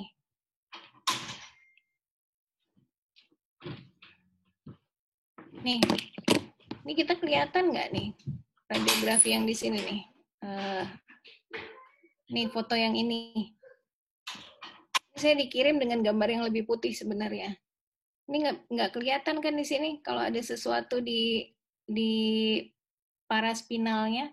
Sedangkan syarat radiografi yang adekuat cuman membutuhkan sampai torakal 4. Kadang-kadang kalau pasiennya terlalu lembut, terlalu gemuk, ini nggak kelihatan patologi di sebelah sini. Atau ya itu tadi kita miss dengan hanya jantung paru normal udah puas gitu, nggak dilihat detailnya, jadi suka miss tuh ini. Jadi bisa karena faktor teknik atau karena faktor ya mata gitu, faktor mata yang lihat. Atau sebenarnya kalau spondilitis ini paling enak dari foto lateral ya, tulang lateral yang dengan kondisi X-ray, KV dan MAS-nya itu untuk tulang. Jadi bisa dilihat perubahan di tulangnya juga. Gitu. Berikutnya pertanyaan dari Cynthia ya. TB baru atau lama? Nah, TB baru biasanya agak susah ya, karena TB itu sebenarnya kan pneumonia kronik gitu. Sesuatu infeksi yang sudah terjadi lama gitu. Yang prosesnya sudah lama ada di pasien gitu. Jadi membedakan baru atau lama biasanya tergantung jejak-jejak yang dia tinggalkan. Biasanya kalau lama kita bisa melihat ada kalsifikasi, jadi densitasnya lebih menyerupai tulang gitu. Putih-putihnya itu lebih mirip ke arah tulang. Atau sudah bisa menimbulkan efek atelektasis, sudah narik trakea ke atas, narik trakea ke samping, narik hilus ke atas. Nah, itu biasanya proses yang lebih lama. Kalau yang baru-baru mungkin hanya cuma infiltrat di apex atau infiltrat di lapangan tengah paru kanan atau lapangan tengah paru kanan atau kiri gitu. Cuma infiltrat biasa itu mungkin masih baru. Tapi kalau udah ada efek atelektasis, udah ada kalsifikasi, fibrosis, biasanya itu udah lama gitu. Hiperareated lung dengan emfisematos itu sama ya. Sama-sama emfisema ya. Ini hanya istilah lainnya kalau sepengetahuan saya ya. Jadi hanya perbedaan istilah. Intinya paru-parunya itu lebih banyak berisi darah. Itu istilahnya sama, Cynthia ya. Nah ini tadi ya Faradini ya. Kayaknya tentang TB banyak banget nih pertanyaannya ya.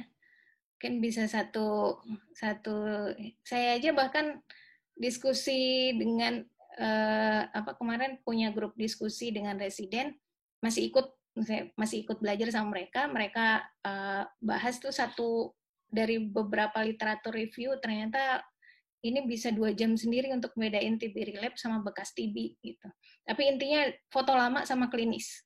Kalau untuk bedain dia relapse atau bekas TB, foto lama wajib ada, klinis juga ini penting gitu ya. TB paling penting sih tanda-tanda aktifnya. Biasanya kalau tanda aktif tuh ada efusi, itu berarti masih aktif. Ada haziness yang konsolidasi yang lebih tipis-tipis gitu, mungkin masih aktif. Gitu. Tapi kalau udah kalsifikasi, udah fibrosis, mungkin itu bekas TB gitu ya. Fibrosis dan atelektasis dari fototorak. Nah, atelektasis itu prinsipnya ada loss of volume ya. Ada paru-paru itu tidak bisa mengembang seperti biasa. Penyebabnya apa? Salah satunya karena fibrosis gitu. Jadi gimana jadinya membedakannya? Jadi kalau fibrosis belum tentu bikin atelektasis, dan kalau atelektasis bisa jadi sangat mungkin dia disebabkan oleh fibrosisnya gitu. Walaupun atelektasis ini juga ada juga yang atelektasis sekunder karena kedorong sama pneumotorak tuh, pneumotorak bikin kolaps paru itu namanya atelektasis sekunder gitu, kolaps sekunder. Tapi intinya sih kalau itu tadi aja ya, untuk mudahnya fibrosis belum tentu atelektasis. Kalau atelektasis biasanya penyebabnya fibrosis gitu. Gitu aja. Kalau untuk membedakannya ya itu tadi ya, adanya efek penarikan itu ya. Atelektasis itu dia biasanya menarik struktur di sekitarnya. Kostenya jadi lebih sempit, jantungnya ketarik ke arah dia, ke arah si yang putih-putih. Atelektasis itu kan biasanya putih ya, karena dia parunya kolaps, nggak keisi udara. Jadi udara seharusnya hitam, dia jadi putih. Nah, karena dia kolaps, biasanya dia narik.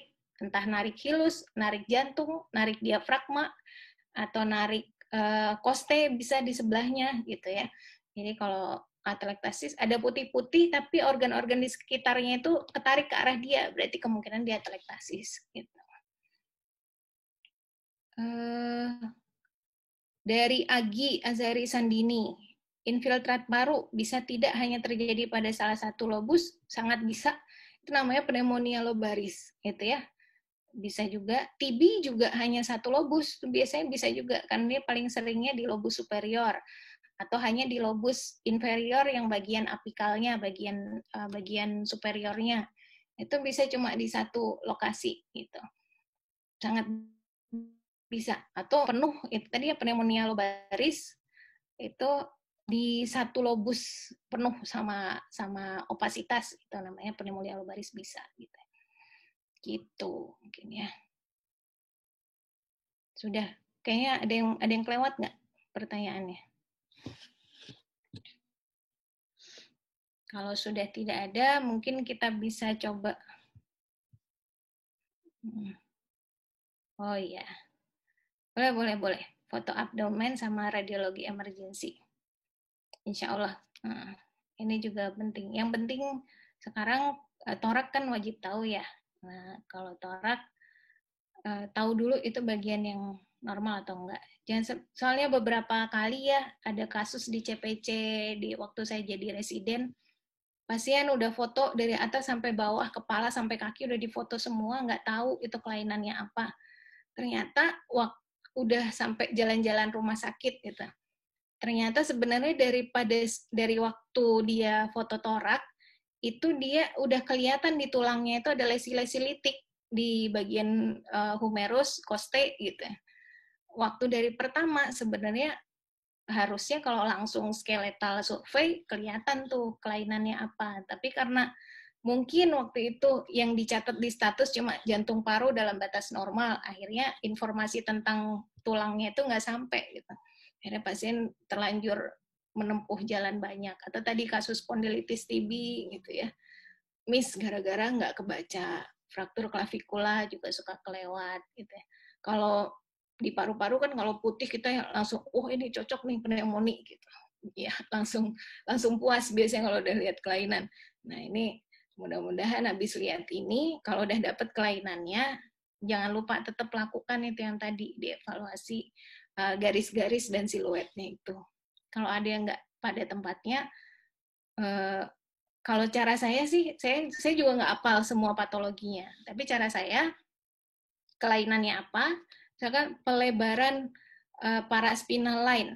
Nah, habis itu browsing di Google langsung dengan kunci itu, widening paraspinal line. Nanti keluar deh tuh, jepret, DD-nya apa aja, dicocokin sama klinis pasien gitu. Terus misalkan infiltrat ya, opasitas gitu. Opasitas multiple di perifer paru gitu.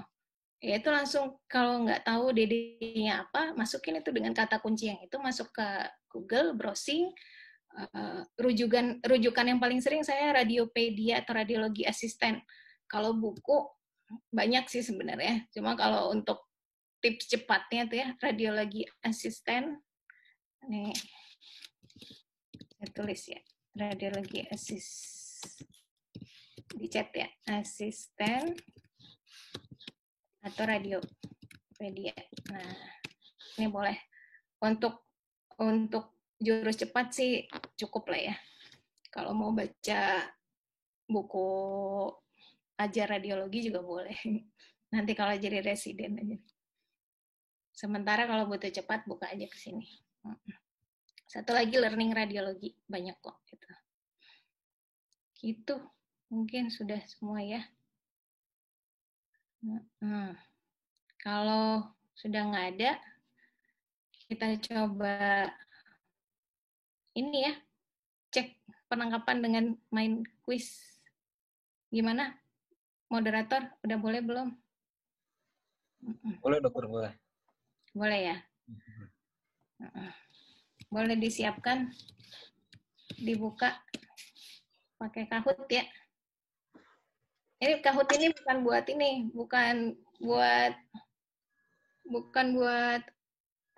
buat cari sumber radiologi, tapi untuk kuis saat ini. Saya buka dulu. Udah siap? Sebentar. Sambil saya buka.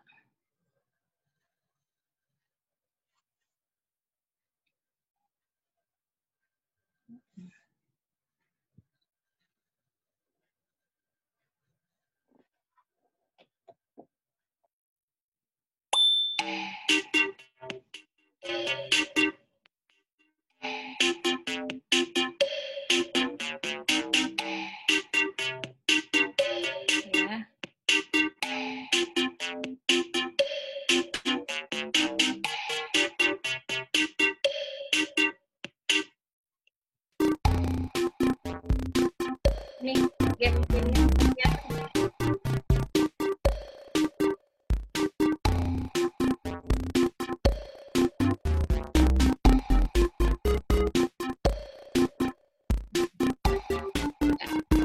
orang bergabung, 6 orang sampai 50.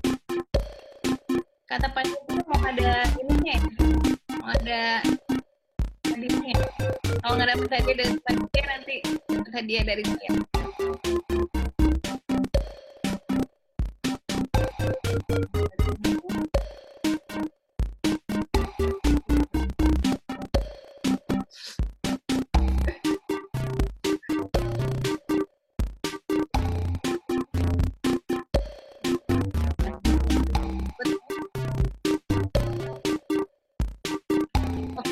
COVID.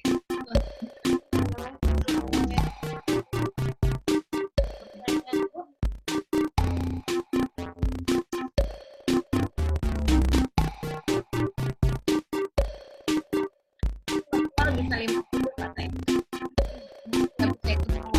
Yang nanti ada link post test lagi dari panitia.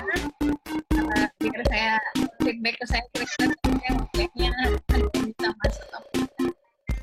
Kemarin nih nilainya rata-rata 60. Jadi seharusnya sih naik udah bisa bisa lulus. Orang lagi kita tunggu. Orang lagi ada yang mau ikut?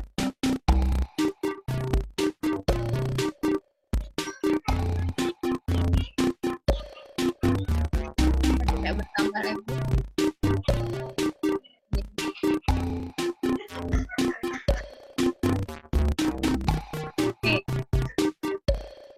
ada kayaknya. Masih.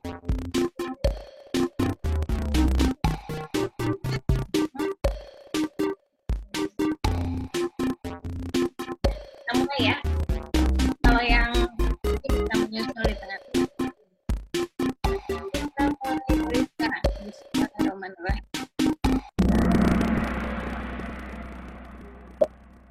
Pertanyaan pertama.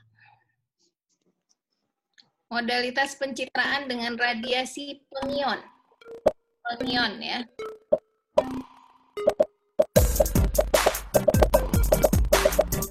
Orang jawab.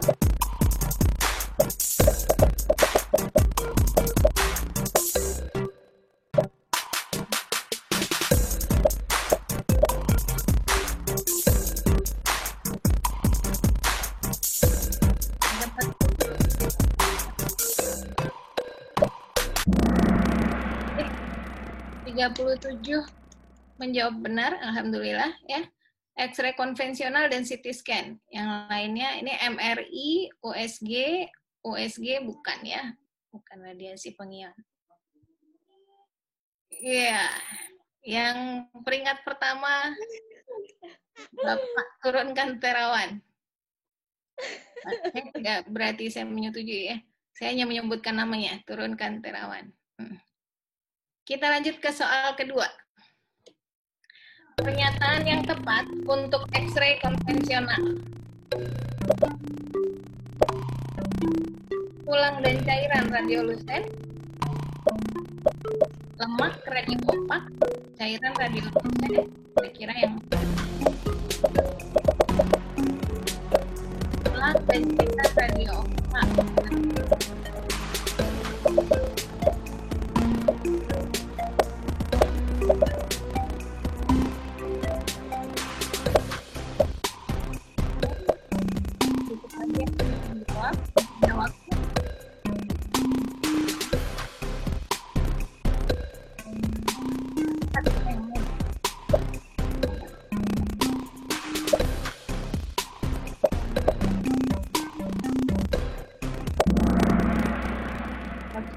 Betul ya, alhamdulillah.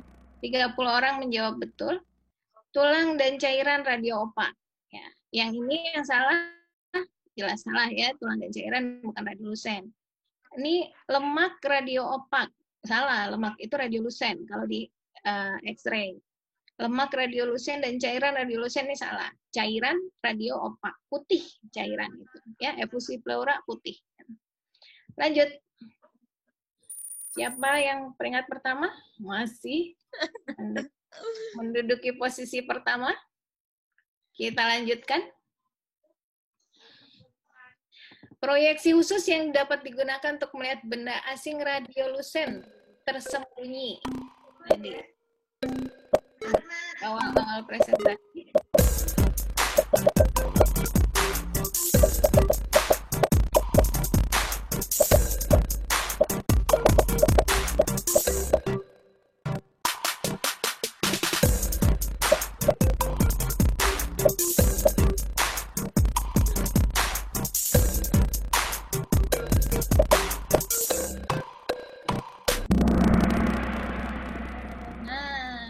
Mungkin tadi banyak yang joinnya terlambat kali ya.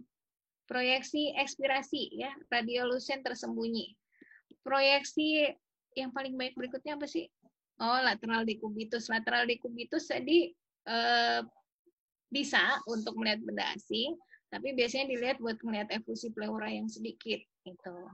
Lateral tegak juga bisa, tapi radio opak biasanya nggak ngaruh. Kalau dia radiolusen, kita tidak mau ngelihat adanya trapping volume, trapping udara gitu. Jadi kita pakai ekspirasi. Siapakah yang juara? Wah, sudah digulingkan yang tadinya juara.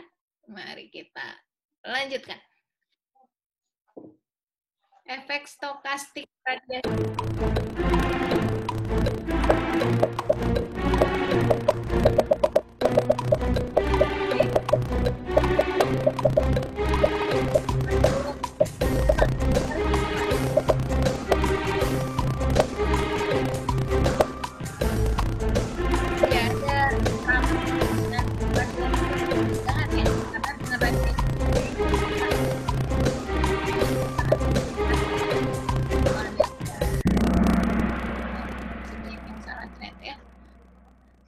leukemia.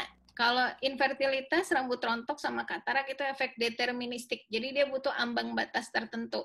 Nah, jangan takut masuk radiologi. Belum tentu semuanya infertil ya. Nah, saya anaknya 4. Gitu. Leukemia, betul, 28. Siapa yang juara? Masih Ersin. Ya, kita lanjutkan.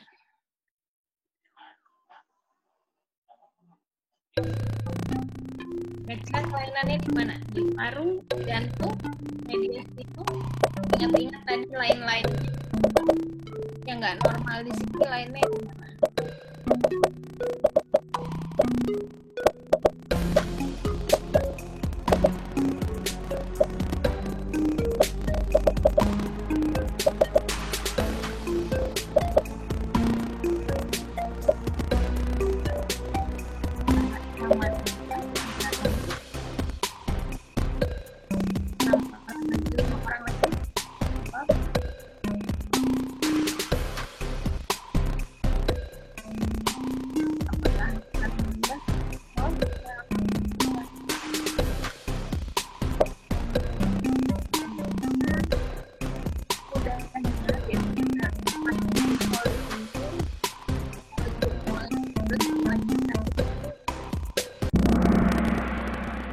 Yang betul adalah mediastinum, betul ya. Jantungnya tadi tidak membesar sebenarnya pasiennya. Memang sih ini soalnya agak nggak benar sih. Tapi tadi tips mudahnya nanti deh, ntar saya susah kalau nggak ini ya. Kalau misalkan lebihan di kanannya itu kita taruh jempol, ternyata kita pindahin ke kiri, nggak nyentuh koste lateral sebelah kiri, itu biasanya dia nggak gede tuh jantungnya. Benar tadi mediastinum ya, pelebaran mediastinum sisi kanan. Dia ada massa di situ, ada abses mediastinum nih pasiennya. Siapa yang juara? Masih Ersin. Kita lanjut. Kelainan yang ditemukan pada foto ini, saya cepat ya.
Ternyata ada limfadenopati. Padahal tadi nggak ada gendut-gendutnya ya. Yang betul adalah pembesaran ventrikel kiri. Ya. Benda asin saluran cerna nggak kelihatan. Ventrikel kanan letaknya di depan ya. Tadi yang besar kan ke kiri. Siapa yang menang? Wah, ada yang meningkat. Ini Bapak apa Ibu Re ini. Kita lanjut. Setengah perjalanan. Radiografi torak proyeksi lateral. Nah, kalau ini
salah pencet kali ya.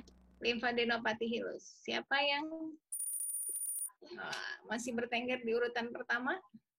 Selanjutnya, nih ingat ya, CTR-nya 52%.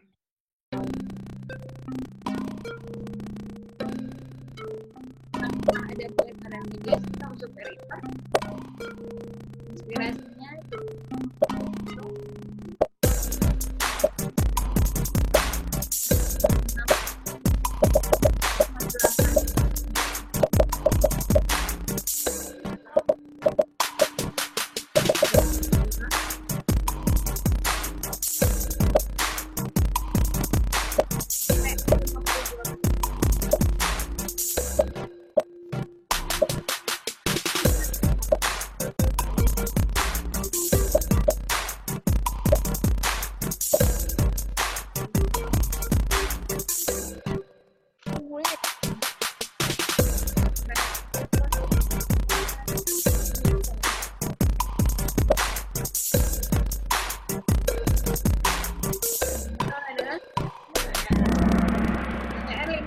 tapi dia proyeksi AP. Kalau proyeksi AP, CTR-nya harus lebih dari 60% atau minimal 55% lah kalau biasanya 60 ya. Jadi salah kalau dibilang ada kardiomegali. Wah, ini tidak tergoyahkan ternyata. Kita lanjut ke pertanyaan berikutnya.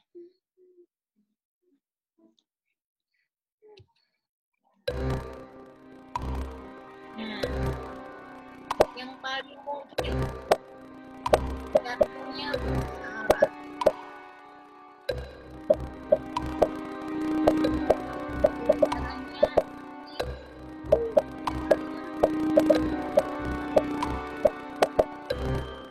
Lebih dari 2/3. Lapangan paru kira-kira lebih cocok ke THF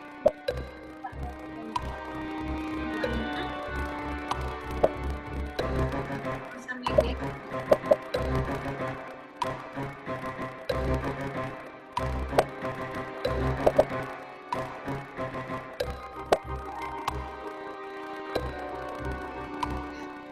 Wah, meditasi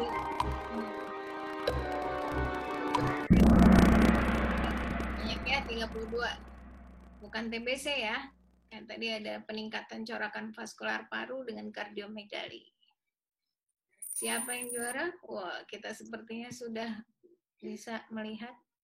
Tenang yang belum, masih ada 5 soal lagi. Nah, ini bisa kita langsung lihat. Ada filter kedua langsung paru. Ada di apex paru. Ini salah satu kesukaan pertama.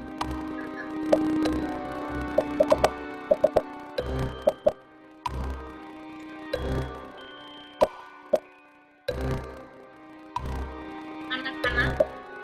Ini biasanya anak-anak.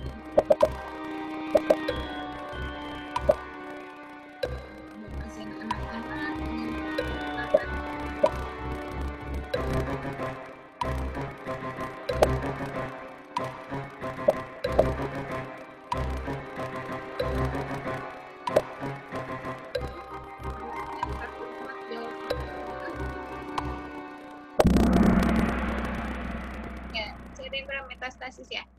Metastasis kalau pada usia tua kita bilang metastasis dulu bisa. Tapi tergantung klinis ya. Nggak salah sih, cuma kalau paling mungkin TBC dulu. Wah, sudah tergoyahkan. Mana tadi Bapak Terawan ya? Nggak balik lagi. Ya, kita lanjutkan. Bukan di atas, di bawah ya. Paling mungkin.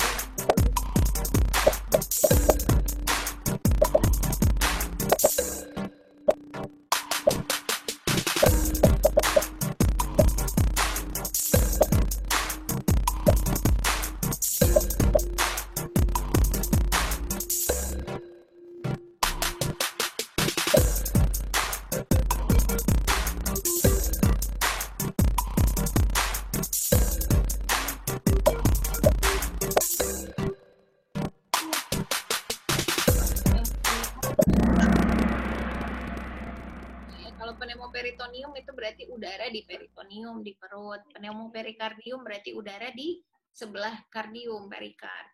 Kalau giant bule biasanya dia tetap punya dinding. Kalau ini tadi dia pleural line, jadi bukan giant bule. Ya, posisi berubah. Selanjutnya.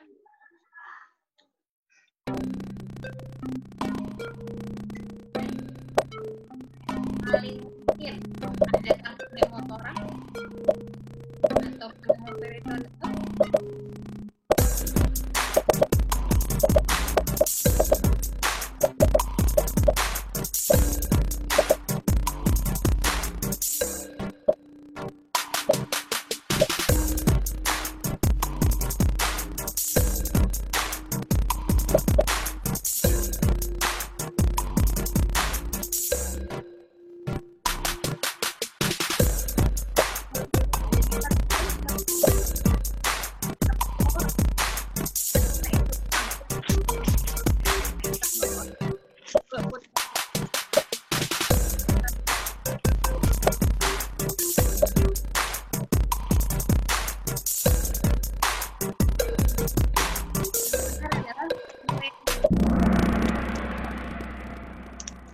Pneumomediastinum bukan. Pneumomediastinum masih di mediastinum, masih di torak. Kalau tadi kan di bawah.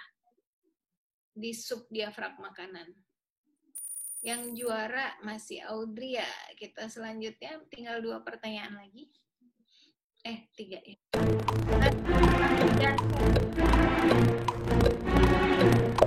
Boleh?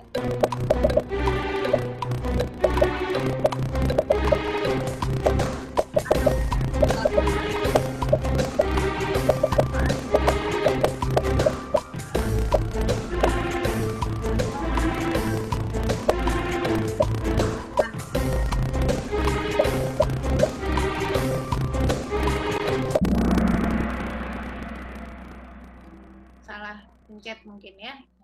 Atrium kanan ya, bukan ventrikal kanan. Ventrikal kanan kalau membesar dia malah ke kiri, malah tetap kirinya yang batas kiri jantungnya yang ekstra. Audria masih juara. 2 pertanyaan terakhir yang tidak terdapat pada pasien ini.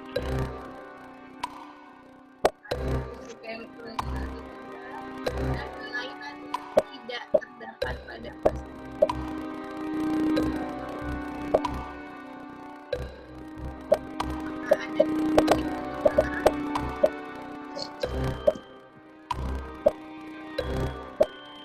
Ada infiltrasi.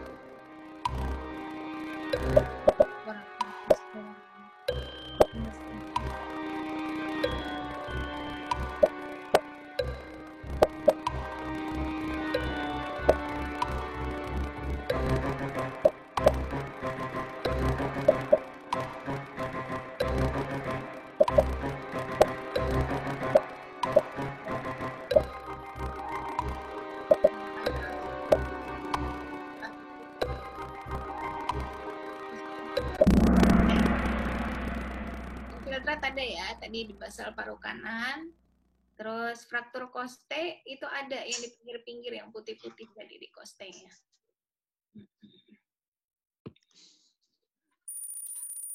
Ya, Cindy sekarang yang juara. Pertanyaan terakhir. Kelainan paru pada pasien ini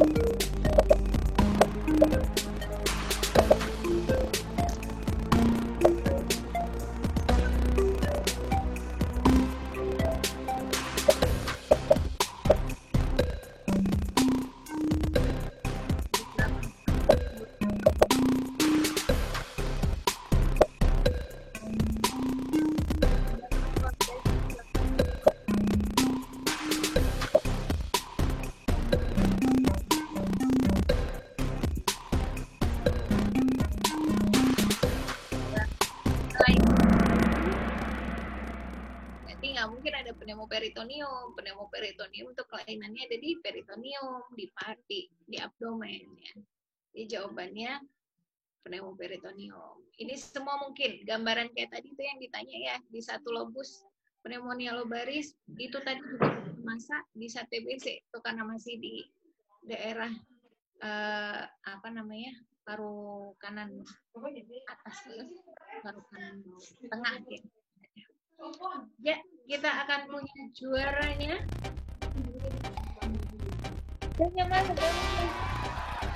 Juara tiga. Juara pertama adalah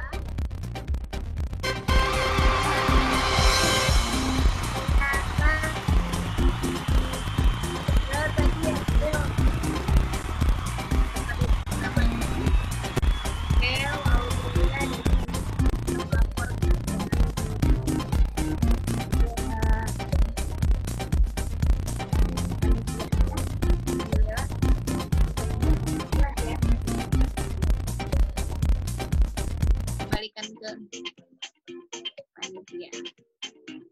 Oke, silahkan kembali lagi. Ya, alhamdulillah. Waduh, semangat ya sebenarnya teman-teman sekalian ya. Wah, keren tadi ya soal-soalnya ya. Sepertinya sudah terlalu expert nih. Iya. Mungkin nanti bisa kita pelajari lagi ya untuk jawaban-jawabannya di lain waktu, karena insya Allah kedepannya akan kita adakan pertemuan selanjutnya dengan Dr. Yusti juga. Bisa mungkin nanti ditanyakan di pertemuan selanjutnya, yang insya Allah mungkin akan membahas tentang abdomen ya dok ya, tentang abdomen. Ya baik. Nah jadi sepertinya sudah di akhir acara kita ya, di akhir kegiatan. Tadi sesi tanya jawab sudah. Ini sesi kuisnya sudah, mungkin nanti dokter juga ada mau ngasih link untuk post test ya dokter ya? Nanti panitia aja ya, kayak yang kemarin. Oh iya, baik dokter, siap dokter. Ya, jadi... Udah 100 semua ya? Baik dokter. Untuk selanjutnya, kita boleh foto bareng terlebih dahulu ya. Nah, mungkin dari anak humas nanti silahkan di screenshot ya. Ini kita mulai dari slide yang pertama, bentar ya. Nah, review, oke. Ya, kalau ikhwas kalian, jika ada yang ingin mau membuka foto atau kameranya, silahkan. Bagi yang ikhwan maupun akhwat boleh. Ya, nanti sesuai dengan aba-aba kita akan foto terlebih dahulu. Ya. Ada yang mau membuka kameranya lagi biar kita foto. Kita kasih waktu 5 detik ya. 1, 2, 3, cepat kali ya. 1, 2, 3, 4. Iya, silahkan senyumnya dipasang semua ya. Karena senyum ini akan kita terus lihat. Ya, oke. Apakah sudah ini saja yang mau cam? Oke, sebentar ya.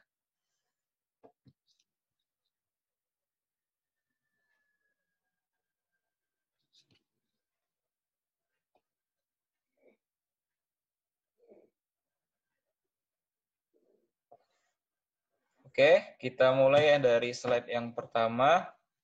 1, 2, 3, silahkan senyum. Oke. Ya, 1, 2, 3 untuk slide yang kedua ya. 1, 2, 3 senyum. Nggak tahu yang mana ini. Ya, 1, 2, 3. Senyum aja terus deh. Senyum aja terus teman-teman. Udah. Ya. Terus slide yang ketiga, ada berapa nih? Ada 3 slide. Oke, ya senyum ya. Ya. Oke, jadi mungkin sudah kita screenshot. Terima kasih sekali lagi saya ucapkan kepada terutama Dr. Yusti Amelia, spesialis radiologi, yang sudah membersamai kita di Full DFK Indonesia untuk menyampaikan materi yang sangat luar biasa dan mungkin sangat-sangat penting ya bagi kita di klinis nantinya, terutama sebagai dokter umum. Ya, jadi tetap semangatlah teman-teman, karena tidak hanya akan sampai di sini saja, insya Allah akan dilaksanakan juga di pertemuan yang selanjutnya, nanti akan dikabari lagi oleh DFK Indonesia. Ya, baik. Marilah kita akhiri perjumpaan kita dengan mengucapkan lafaz hamdalah. Alhamdulillahirabbil alamin, dan bersama kita tutup dengan doa kafaratul majelis. Subhanakallahumma wa bihamdik asyhadu an la ilaha illa ant astaghfiruka wa atubu ilaih. Baik, sekian saja. Sekali lagi saya ucapkan terima kasih kepada dokter dan juga teman-teman sekalian. Saya akan tutup. Wabillahi taufiq wal hidayah. Wassalamualaikum warahmatullahi wabarakatuh. Waalaikumsalam warahmatullahi wabarakatuh. Ya. Yang tadi juara minta ke panitia kan? Panitia ada kan? Siap, dokter, siap. Nanti akan kita berikan. Ya udah. Ya kalau enggak nanti ya udah deh. Namanya soalnya tadi pakai inisial jadi nggak tahu. Oh iya. Ya. Nanti boleh langsung hubungi panitia aja ya di grup boleh, nanti ada yang namanya Ana Bu juga boleh. Namanya Rajih ya teman-teman ya. Atau di grup itu ada nanti namanya Cynthia ataupun Ulul Albab boleh nanti. Tanya aja nanti. Ya di grup besar ya, di grup peserta. Baik. Saya pamit. Jazakallah khair dokter. Sudah protes bayinya. Baik. Assalamualaikum, pamit ya. Waalaikumsalam warahmatullahi wabarakatuh.